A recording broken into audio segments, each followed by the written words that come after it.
Not long ago, I infiltrated a private meeting where only the most influential billionaires of today were present.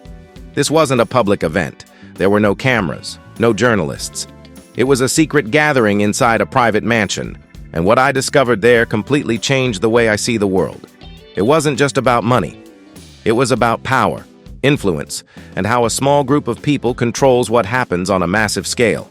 Of course, I wasn't invited. I got in thanks to a contact who worked in the logistics team. Security wasn't what I expected, no long guest lists or aggressive guards. It was subtle.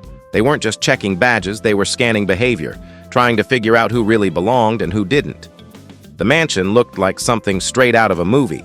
Luxury cars parked outside, priceless art on the walls, and an atmosphere so heavy you could feel it in the air, as if every glance could expose you. What shocked me most was that I didn't see people flaunting diamond watches or flashy chains. They dressed simply, some even casually. But you could tell who held the real power by the way others leaned in when they spoke.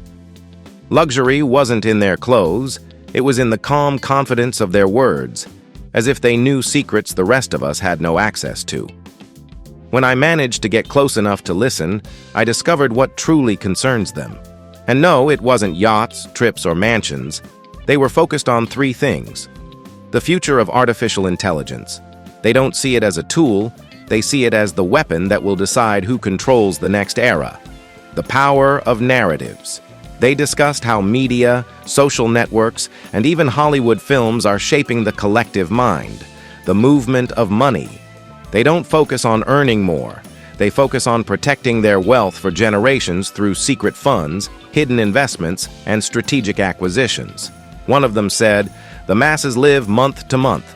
We think in decades." That line sent chills down my spine. By the way, if you're finding this story eye-opening, hit that like button and subscribe right now. And don't forget to turn on the notification bell so you never miss what's coming next. The most shocking thing wasn't their wealth, it was their fears. Yes, billionaires are afraid too.